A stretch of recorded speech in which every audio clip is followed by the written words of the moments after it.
सूतकांगडोर मकरान समुद्र तट पर स्थित एक बंदरगाह नगर था। ये बंदरगाह था।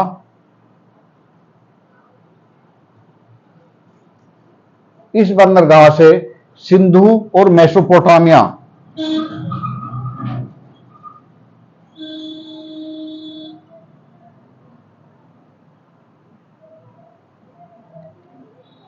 के बीच व्यापारिक संबंध थे, यानी कि यहां से मेसोपोटामिया के साथ जो व्यापार होता था वे सूतकांगडोर बंदरगाह से होता था। यह इस सभ्यता का पश्चिमी केंद्र था।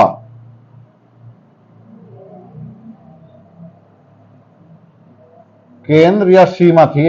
इसके आगे कोई और सिंधु सभ्यता का नगर नहीं था। इसकी खोज 1927 में स्टाइन ने की थी और 1962 में जॉर्ज ने यहां पर उत्खनन कार्य कराया था। यह नगर 3 भागों में बटा था: दुर्ग, बुर्ज और बंदरगाह।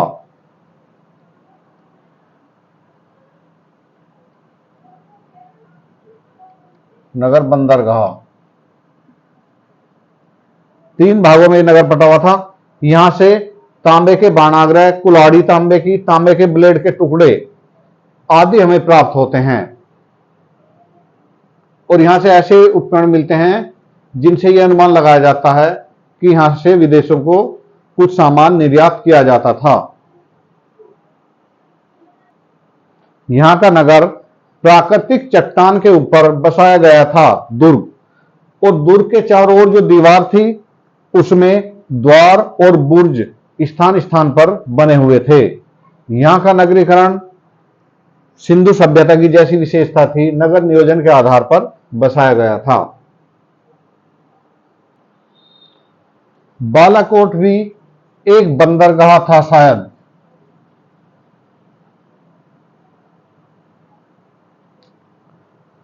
बालाकोट में नगर योजना उसी प्रकार थी। नगर नियोजन के अनुसार रास्ते समकोण पर काटते थे, मकान कच्ची ईंटों के थे, नालियां पक्की ईंटों की बनाई जाती थी।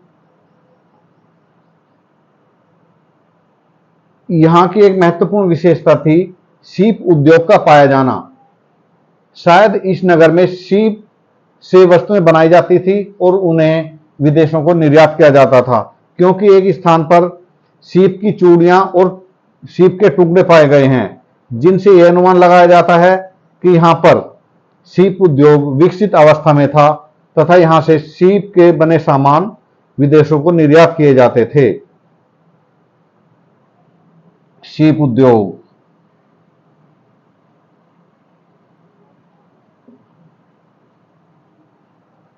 अगला स्थान है अल्लादीनो। यह स्थान भी पाकिस्तान में स्थित है।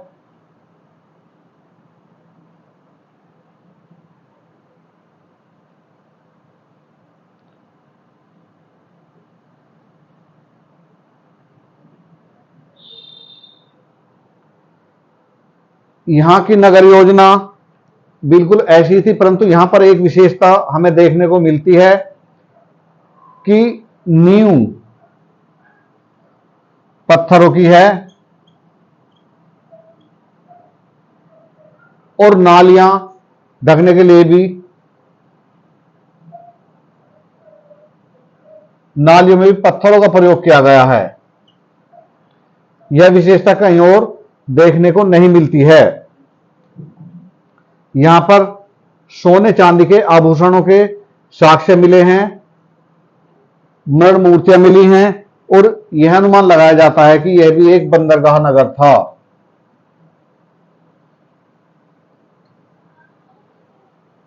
जहां से विदेशों को सामान आयात निर्यात किया जाता था।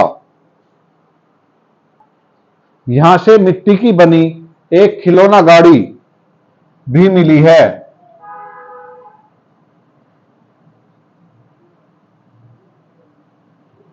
जो मिट्टी की बनी थी।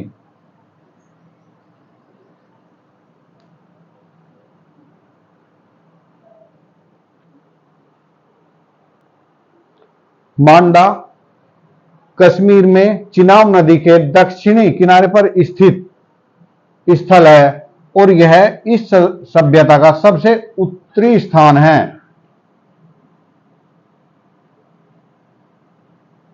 उत्तरी स्थल मांडा में 3 स्तर की संस्कृति प्राप्त होती हैं। प्राक हड़प्पा, हड़प्पा और उत्तरकालीन हड़प्पा। ये तीनों संस्कृतियां यहां पर पाई गई हैं और यहां से पाई जाने वाली महत्वपूर्ण वस्तुएं जो मिले हैं उसमें हड़प्पा कालीन मृदभांड, मिट्टी के ठीकरे, चर्ट ब्लेड, हड्डी के नुकीले बाणाग्रह और कांच की बनी हुई पेंचदार पिन यानी कि आलपिन जिसे हम कहते हैं वो भी मिली है। आलपिन यहां से पाई गई है मांडा से। इसके अलावा आधी अधूरी मोहर मिली है और ये यहां के महत्वपूर्ण अवशेष यही हैं।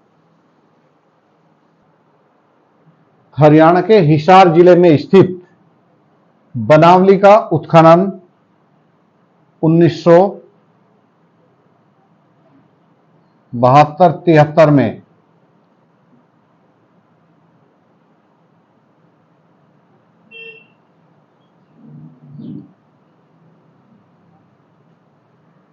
SR बिष्ट ने कराया। इस नगर से 3 स्तरों की संस्कृति मिलती है। प्राक हड़प्पा,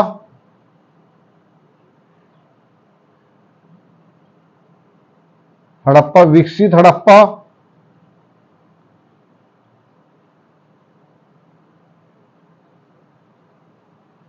और उत्तरकालीन हड़प्पा।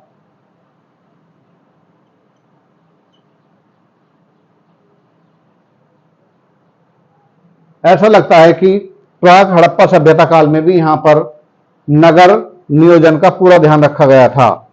विकसित हड़प्पा में तो पूरी तरह नियोजित नगर बसाया गया था।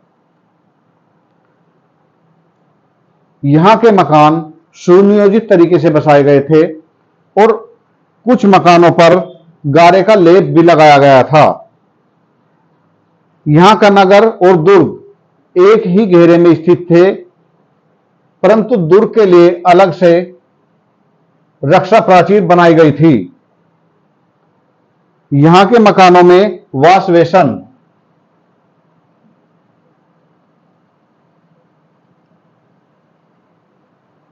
भी प्राप्त हुआ है और उसी मकान में सोने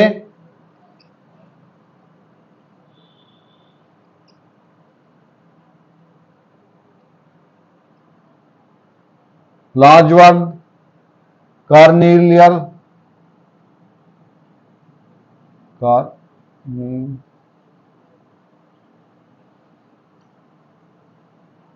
कार्निलियन के अवशेष भी प्राप्त हुए हैं। तो ऐसा लगता है कि यह मकान किसी पूंजीपति या स्वर्णकार आदि व्यक्ति का होगा। इसके अलावा एक मकान में सोने को परखने वाली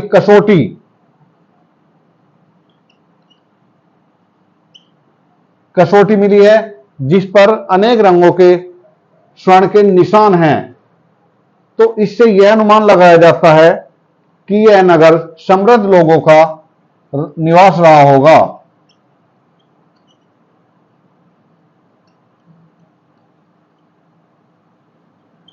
समृद्ध लोगों का निवास रहा होगा। अन्य अवशेषों में अग्निवेदियां मिली हैं जिन्हें हम से यह अनुमान लगाया जाता है कि यहां पर यज्ञ की परंपरा प्रचलित रही होगी। इसके अलावा दीवारों में आले, दीवारों के बीच में यानी कि नीचे से कुछ फुट ऊपर जैसे कि अब आले या ताक होते हैं, उनके अवशेष मिले हैं। एक आकृति अर्धवृत्ताकार मिली है, जिससे यह अनुमान लगाया जाता है कि यहां पर मंदिर के अवशेष होंगे। इसके अलावा मकानों के बाहर चबूतरे मिले हैं, मिट्टी का हल मिला है और काफी मात्रा में जौ के दाने पाए गए हैं। भारत के पंजाब राज्य में स्थित रोपड़ सतलज नदी के बाएं तट पर है। बाएं तट पर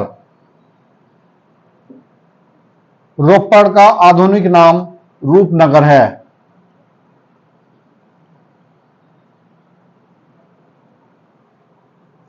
यह ऐसा स्थल है जहां स्वतंत्रता के बाद पहली बार उत्खनन कार्य हुआ।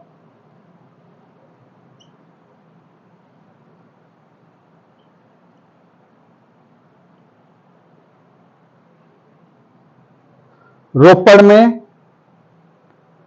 6 चरणों की सभ्यताएं मिलती हैं, मगर सिंधु घाटी कालीन सभ्यता केवल प्रथम चरण की है।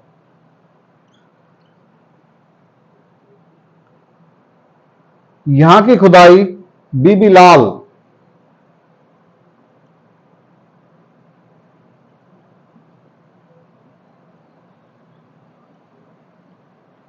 लाल ने कराई थी और यहां की एक महत्वपूर्ण कब्र हमें मिली है मनुष्य के साथ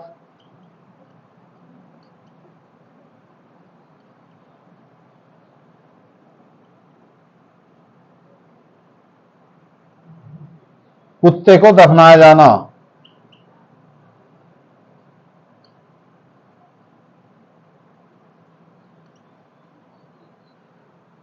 यानी कि एक ऐसी कब्र मिली है जिसमें मनुष्य के साथ कुत्ते को भी दफन किया गया है।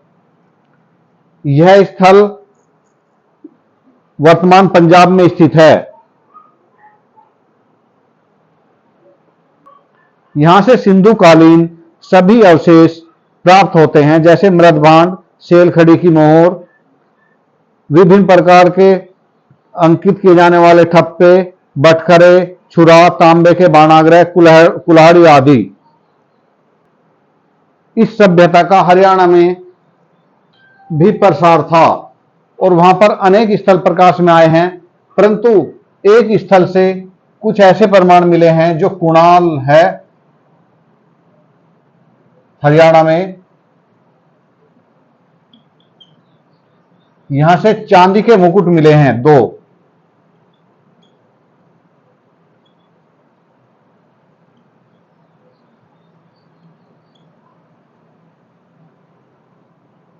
अब से पहले कहीं से भी मुकुट जैसी आकृति अवशेष हमें प्राप्त नहीं हुए हैं, परंतु कुणाल से जो मुकुट की आकृति मिली है उससे इस सभ्यता में एक नई बात सामने आने की उम्मीद है कि यहां पर राजतंत्र रहा होगा।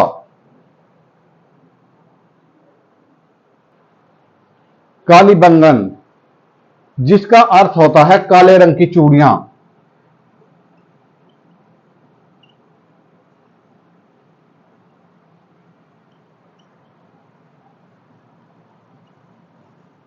काले रंग की चूड़ियां, यहां से काले रंग की चूड़ियां काफी मात्रा में मिली भी हैं जो मिट्टी की बनी हुई थी। कालीबंगन राजस्थान के गंगानगर जिले में स्थित है, जो घग्गर नदी के बाएं तट पर स्थित है। ऐसा माना जाता है कि कालीबंगन सिंधु सभ्यता का महत्वपूर्ण नगर था और यह इस साम्राज्य की तीसरी राजधानी थी। कालीबंगन में हड़प्पा पूर्व और हड़प्पा कालीन दोनों तरह की संस्कृतियां मिलती हैं। हड़प्पा की खुदाई 1861 में बीबीलाल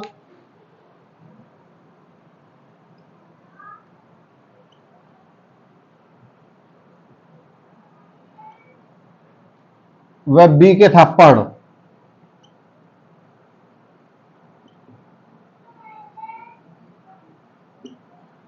ने कराई थी। यहां पर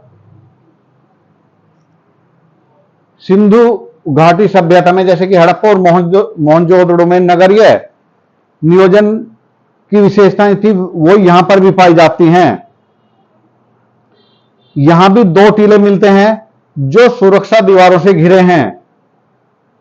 कुछ विद्वानों का विचार यह है कि यहां पर इस राज्य की तीसरी राजधानी थी, इसलिए नगर और महत्वपूर्ण हो जाता है। और टीले के नीचे जो बस्ती है वो भी सुरक्षा दीवार से घिरी थी।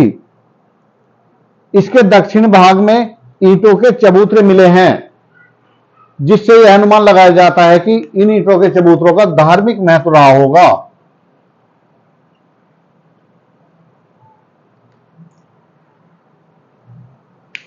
इसलिए ये चबूतरे बनाए गए थे। इसके अलावा यहां से हमें हड़प्पा पूर्व काल की जुताई के साक्ष्य मिलते हैं। हड़प्पा पूर्व, प्राक हड़प्पा।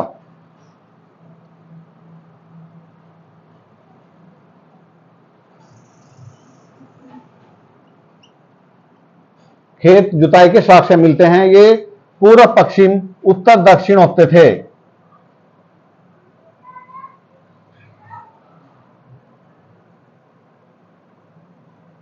और इनमें उत्तर दक्षिण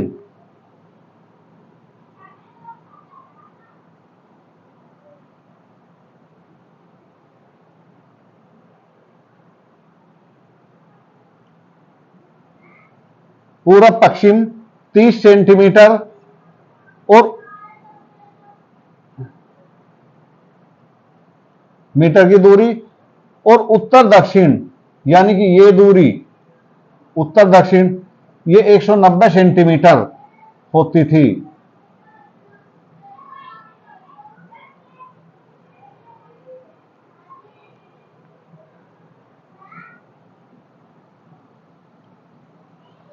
इनमें सरसों बोई जाती थी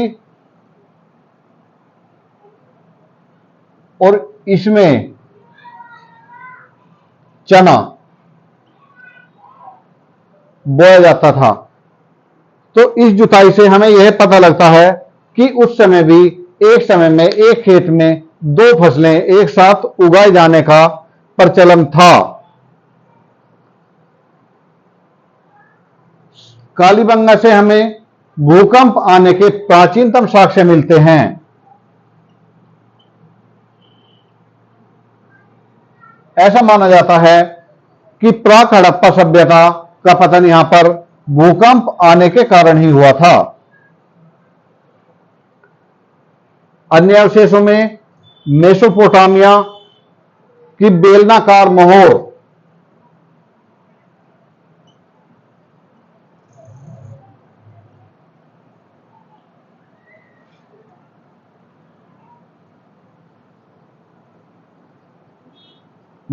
यहां से मिली है।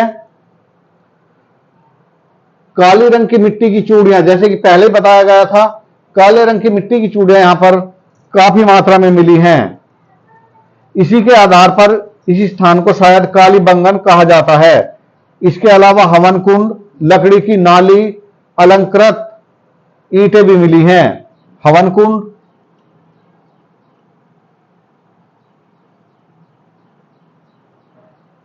अलंकृत ईंटें,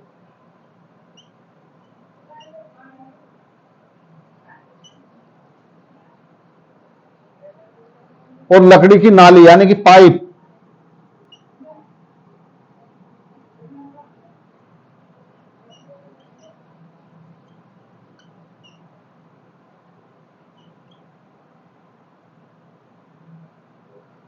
नाली के साक्ष्य हमें यहां से मिलते हैं।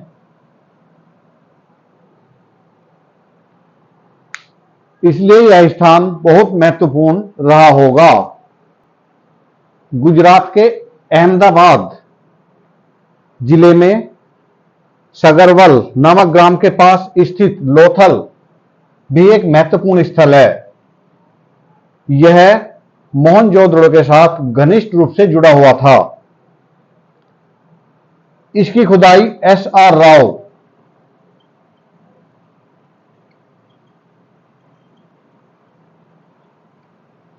ने कराई थी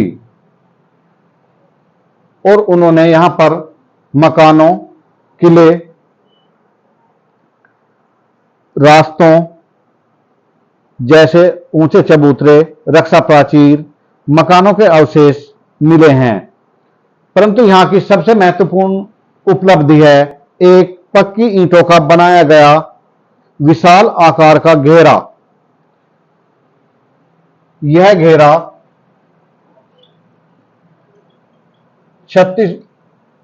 214 बाय 36 मीटर में बनाया गया है और इसे जहाजों की गोदी के रूप में जाना जाता है। डॉकयार्ड कहते हैं जी आजकल।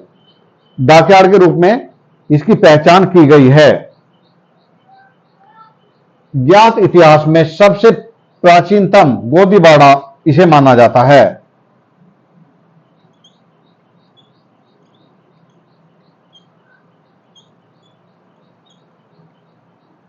गोदीबाड़ा, इस गोदीबाड़े के उत्तर में 12 मीटर का रास्ता था जहां से जहाज समुद्र में जाते थे और समुद्र के जहाज यहां पर आते थे।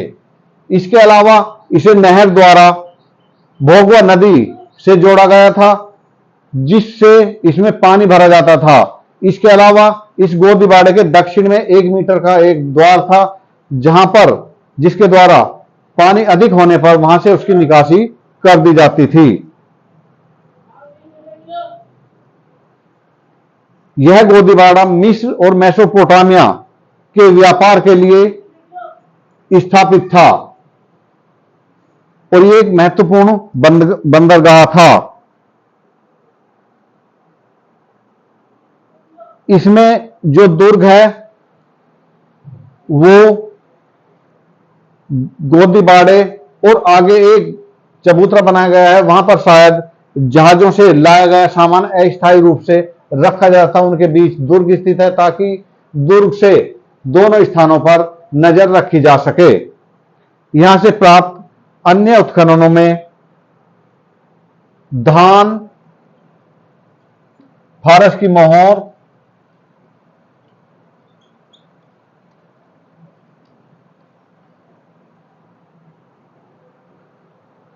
इसके अलावा घोड़े की मरण मूर्ति,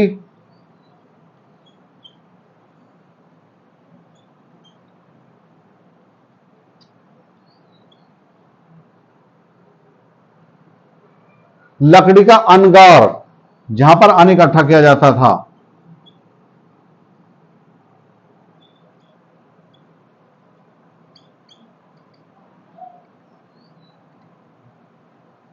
अनगार, नाव के आकार की 2 मोहरें,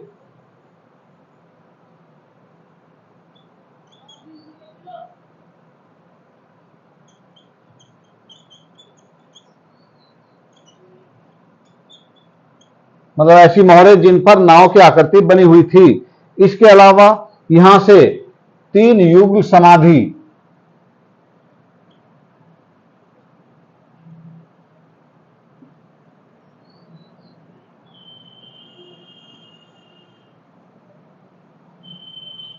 समाधियां मिली हैं जिसमें पुरुष और महिला, स्त्री पुरुष यानी कि उनको लिटाया गया है और वे एक दूसरे की ओर करवट लिए हुए हैं। ये यहां की महत्वपूर्ण चीजें थी। गुजरात के कच्छ जनपद में स्थित सुरकोटड़ा में नियमित आवास के साक्ष्य मिलते हैं। अन्य नगरों के विपरीत यह नगर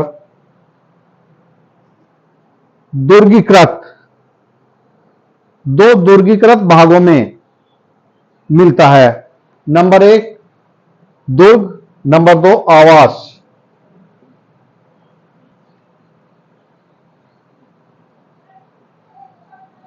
आवास दुर्गीकृत भाग में ठोस मिट्टी से बनाए गए चबूतरे पर नगर बसाया गया है जिसे गढ़ी कहा गया है। इसके भवन आवासीय क्षेत्र के भवनों से बड़े हैं। गढ़ी को सुरक्षा दृष्टि से गढ़ी में 2 प्रवेश द्वार हैं, उत्तर और दक्षिण की ओर। और यहां से सुरकोटडा से एक महत्वपूर्ण साक्ष्य मिलता है, पत्थर की दीवार।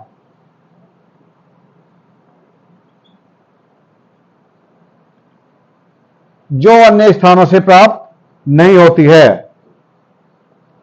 और यहां पर नए प्रकार का समाधान प्रकाश में आया है। एक तो कलश समाधान,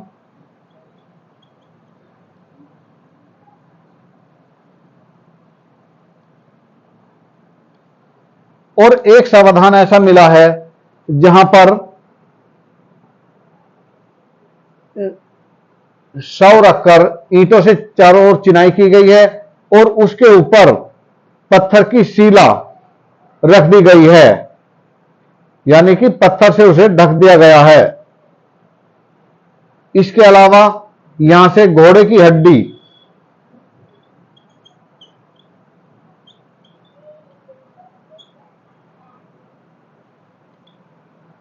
हड्डी का भी पता लगता है।